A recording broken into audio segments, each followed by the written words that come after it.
సమస్యలు వచ్చినప్పుడే దేవుడు లేడు ఇలాంటి మాటలు మనం వింటూ ఉంటాం. అంటుంటారు. చేయకూడదు. ఎందుకోసం అంటే దైవము అనేటువంటిది ఏంటంటే నీకు పరీక్ష పెట్టడమే దైవం యొక్క లక్ష్యం. దైవం అంటే అర్థం ఏంటంటే నీకు సంరక్షించేవాడే దేవుడు. నువ్వు ఆపత్కాలంలో ఉన్నప్పుడు నువ్వు శరణు కొడితేనే దైవం నిన్ను సంరక్షిస్తాడు. ఇప్పుడు భగవద్గీతలో మనకి కృష్ణుడు ఎట్లా చెప్తాడు, అర్జునుడి పక్కనే కృష్ణుడు నిల్చున్నాడు, కానీ కృష్ణుడు ఎప్పుడు ఆయుధం పట్టుకోలే. అర్జునుని యుద్ధం చేయమని చెప్పాడు, యుద్ధానికి ప్రోత్సహించాడు, గైడ్ చేశాడు, కానీ కృష్ణుడు యుద్ధం చేయలే. కృష్ణుడు అనుకుంటే ఎంతసేపు ఒక సుదర్శన చక్రం ఇలా వదిలితే చిటికేసే లోపల మహాభారతం అయిపోతుంది, ఆ సైన్యం మొత్తం చనిపోతుంది, కృష్ణుడు ఎంతసేపు అనుకుంటే. కానీ ఆ కృష్ణుడు ఆ పని చేయలే. అందుకే మనం దైవ దూషణ ఎప్పుడు చేయకూడదు. మనకేదైనా సమస్య వచ్చింది అని అంటే నాకు దైవము, నువ్వేం చేయలేదు, నువ్వు దేవుడు లేడు, ఇవన్నీ పిచ్చి మాటలు, అసమర్థత అంటారు, సమర్థత అన్నారు. దైవం ఉన్నాడు, దైవం నాకు పరీక్ష పెట్టాడు అని చెప్పి ముందుకు వెళ్ళడమే సమర్థత. అందుకే నేనేం చెప్తాను అంటే మనిషికి జీవితంలో సమస్య వచ్చినప్పుడు ధైర్యంగా ఉండి దైవారాధన చేయాలి. ఆ దైవారాధనలో ఒక మహాశక్తి ఉంటుంది. ఆ మహాశక్తి అమ్మవారు. ఆ అమ్మవారి పేరు ఏంటంటే బగళాముఖి దేవి అమ్మవారు. ఆ బగళాముఖి అమ్మవారు శత్రు సంహారం చేస్తుంది. ఎవరైతే ఆ అమ్మవారిని శరణు కోరుతారో, ఎవరి దగ్గరైతే ధర్మము న్యాయము ఉంటుందో, ఎవరి దగ్గరైతే ధైర్యము సాహసం ఉంటుందో వాళ్ళని ఆ అమ్మవారు అనుగ్రహిస్తుంది. ధైర్య సాహసాలు ఉండాలి, ధర్మం ఉండాలి, న్యాయం ఉండాలి. ఇవి ఉంటే అమ్మవారు ఏం చేస్తుందంటే, నువ్వు నడరా, నేను చూసుకుంటా, నీకే సమస్య రాదు, ఎవడరా నీ మీదకి వచ్చేది, వాడి కాళ్ళు చేతులు ఇరగొడతానని చెప్పి చెప్తుంది అమ్మవారు. వాళ్ళ బుద్ధి నాశనం చేసేస్తుంది. ఎందుకోసమంటే నా జీవితంలో కూడా నాకు చాలామంది శత్రువులు వచ్చారు. నేను అమ్మవారి ప్రార్థన చేస్తే వాళ్ళకి అమ్మవారి మొత్తం వాళ్ళ బ్రెయిన్ అంతా నాశనం చేసేసింది. వాళ్ళకి డైలీ వర్కులు కూడా చేసుకోలేకపోతున్నారు. ఎందుకోసమంటే ధర్మం నా దగ్గర ఉంది, న్యాయం నా దగ్గర ఉంది. కాబట్టి నన్ను డబ్బుల కోసం హింసించారు, కాబట్టి డబ్బుల కోసం బ్లాక్మెయిల్ చేశారు, కాబట్టి నేను అమ్మవారిని శరణు కోరిన.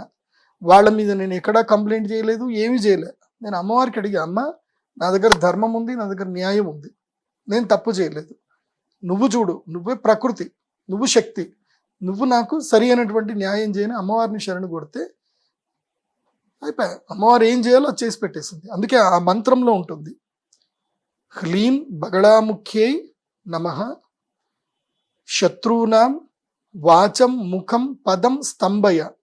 అంటే ఓ అమ్మవ బగళాముఖి దేవి, శత్రువుల యొక్క వాచం అంటే వాక్కుని, ముఖం అంటే మాట్లాడేటువంటి శక్తిని, పదం అంటే నడిచేటువంటి శక్తిని, స్తంభయ అంటే ఆపేసేయి, వాళ్ళని స్తంభయ అంటే ఆపేసేయి.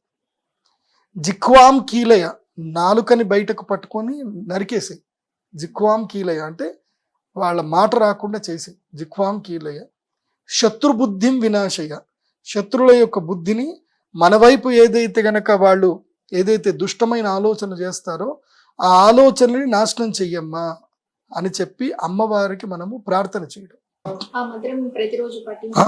అందరూ పఠించడానికి ఉండదు, అందరూ అమ్మవారిని ఈ విధంగా ప్రార్థన చేయాలి. ఈ బీజాక్షర మంత్రాలు చదవకూడదు.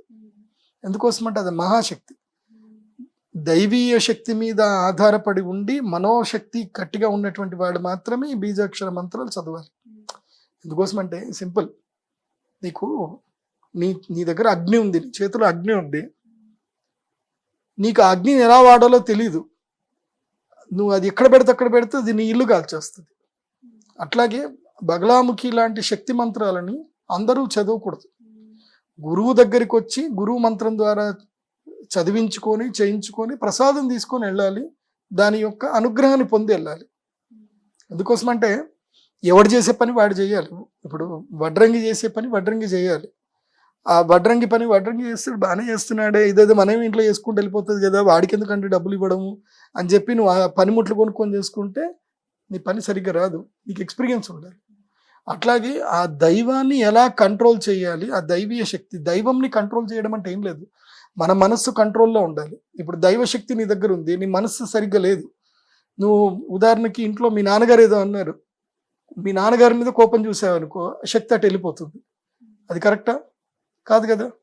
అప్పుడప్పుడు తండ్రి తిడతాడు, తండ్రిని కూడా నువ్వు కోప్పడి చూసావనుకో నువ్వు మంత్రోపాసన ఉంది, నువ్వు ఎవరి మీద కోపం చూపించాలి, ఎవరి మీద కోపం చూపించకూడదు అనేది నీకు అది కంట్రోల్ని ఇస్తుంది, విచక్షణ నీకు ఉండాలి.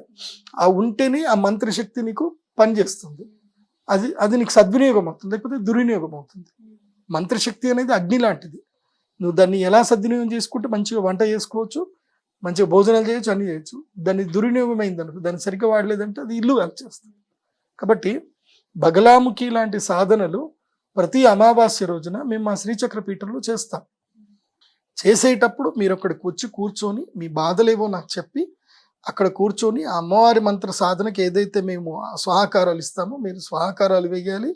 అమ్మవారి మంత్రానికి సంబంధించి మీ యొక్క స్టాండర్డ్ లెవెల్లో మంత్రోపదేశం చేసి మీకు ఏవేవి ఎలా చేయాలి, ఏం చేయకూడదని చెప్పి పంపిస్తాము. అలా ఉపాసన చేసుకొని మీ యొక్క శత్రుబాధల నుంచి బయటపడండి, కోర్టు సమస్యల నుంచి బాధపడండి, అనారోగ్య సమస్యల నుంచి బయటపడండి. ఏ సమస్య ఉన్నా అన్ని సమస్యలకు అమ్మవారు నీకు పరిష్కారాన్ని చూపిస్తుంది.